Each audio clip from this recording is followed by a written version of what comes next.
The Joe Rogan Experience. I got a couple different color suits. Nice. I like 3 or 4 different ones. So they don't allow that black shirt anymore? Well, I have black shirts, but now I have like real clothes. Real black shirts. Real adult. Expensive black shirts. Like an adult.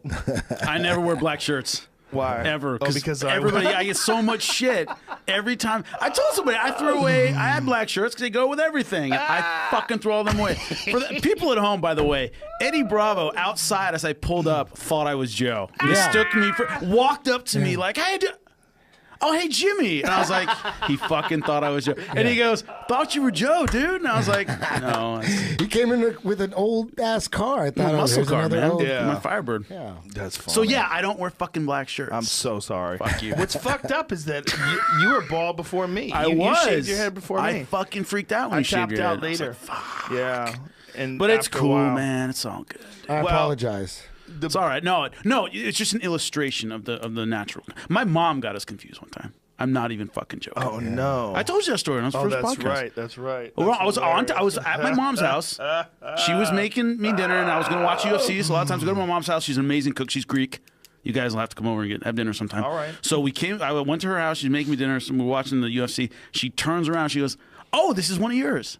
No, Mom, that's Joe Rogan. And she fucking paused. She goes, man, he looks like you. I was like, thanks, Mom. I get this shit fucking 50 times a day on the internet. I'm going to get this from my own mother, but I still ate the food. I forgave her. You got shit on the her. internet, but one of the things about you, dude, you don't toot your own horn, is like you're universally respected. Thank you very with much, people that know the sport. Thank you. You know, which is why I was campaigning to get you hired by the UFC years ago. I'm like, this guy's the shit. He knows his stuff. Finally worked. I'm excited, man. And I'm excited, too, for Big John. I love John, and I'm excited he got that gig. I hope that really works out well for him. And I think it's going to be interesting. I understand completely kind of the step, and then I don't recall a referee ever doing commentary. No. I mean, he did Affliction. He did the first Affliction show, but it's a different perspective. He's seeing it from an angle that no fighter or coach is really going to see. Yep. And so I think it's great because any fighter is going to be compared to all the other fighters that do it. A referee, he's just going to have a different perspective, and I think that's a good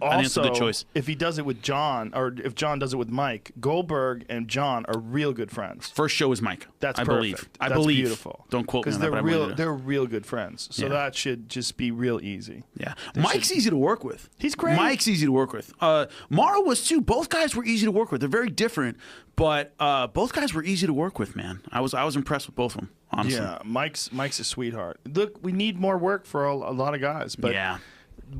For what we do, there's not a lot of guys that do it. You know, there's Paul Felder, who I think does a fucking phenomenal job, and I would have loved to listen to him tonight if we weren't yapping. But he does a great job. He's a smooth guy, very smooth. I think Dan Hardy does a great job. Brian Stan was one of my favorites. I was bummed out when Brian left. Yeah, he prepared better than anybody. Brian Stan would pull out shit about training and all these different weird things that you didn't know about preparation and things that fighters do that this guy did that was unusual. And you're like, whoa, his preparation was top of the food chain. It's a full-time job. Yeah. people don't get that, in terms of like, when I'm not doing commentary, I'm studying fights all the time because I'm not just watching them. I got to sit there and study them, which is a totally different job. What's funny is Joe never prepared for shit. It was he didn't prepare I'm for anything. speaking for myself personally. No, Joe would just walk on and just crush with no preparation. Maybe a couple thoughts, couple notes, but he wasn't preparing at all. That's what it was. It was hilarious. It's like it was too easy for you.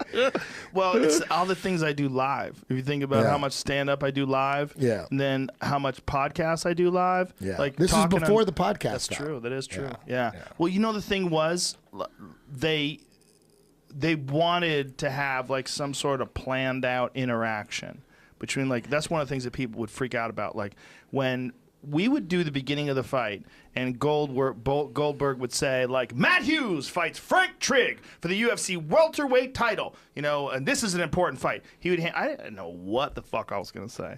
I didn't know what he was going to say. I didn't know what I was going to say. I had no idea. But I knew about the fight. So my point was, like, it's better to be in the moment and really care about this fight and care about what I think is going to happen and not have anything planned out. I just wanted to be able to go, this is what's critical in this fight, and we're going to know early on whether or not the fight's going to go one way or other based on a couple of parameters. And I would just go into those things, and then after it would be over, I'd be like, whoa, worked out. Yeah. But I tell new it's people. Too easy for you, man. No, too but goddamn easy. I tell new He's people. the godfather of color commentary for MMA. Are you kidding me? 100%. But what I tell people, don't write down. You'll think about what did I write down rather than the. I tell people, I go never play-by-play do, of course, but I go color. Don't write down notes or don't write down. Here's what I'm going to say because you'll start thinking about what you wrote down, and you'll sound fake. And you'll sound fake. It doesn't work.